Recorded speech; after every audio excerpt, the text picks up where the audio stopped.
Kuna mamlaka katika kinywa cha mwanadamu.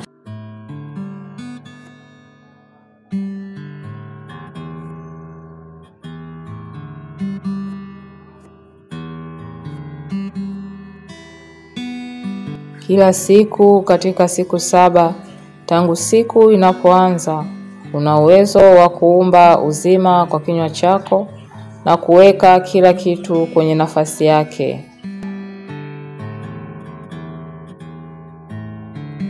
Ni muhimu kurejesha mamlaka katika kinywa, mikono na miguu. Dalili za kupokonywa mamlaka kwenye kinywa. Unaweza ukajiona ulimwengu wa roho, kinywa kimefungwa kwa kuwekwa uchafu kama mchanga au dongo, kimeshonwa. Dalili za kupokonywa mamlaka kwenye mikono. Unaweza ukaona kamba mikononi, udhaifu mikononi au kukatwa mikono. Vivyo hivyo kwenye miguu, unaweza ukajiona uko peku au kubadilishiwa utayari.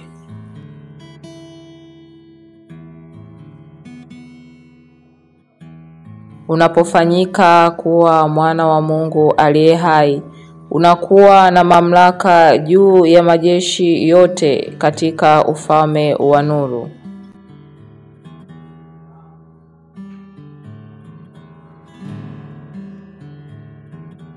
Dhambi inatufanya tupokonywe hii mamlaka na ibilisi anapata nafasi ya kutushambulia.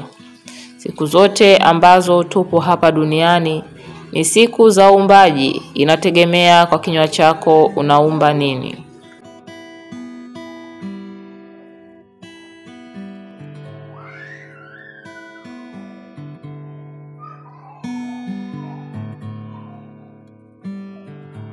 Kila neno tunalotamka ulimwengu wa roho ni halisi linatokea. Hivyo tuwe watu wa kutamka au kutamkia wengine uzima. Ipo siku ambayo yeye ashindaye atapata kubarikiwa na baraka za mbinguni na kustarehe baada ya kupokea uzima wa milele.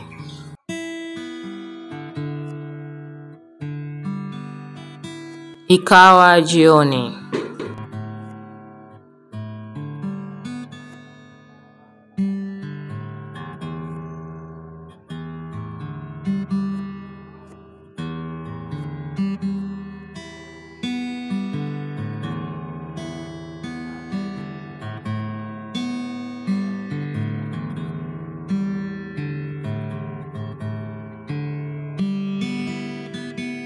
Ikawa asubuhi siku ya 7.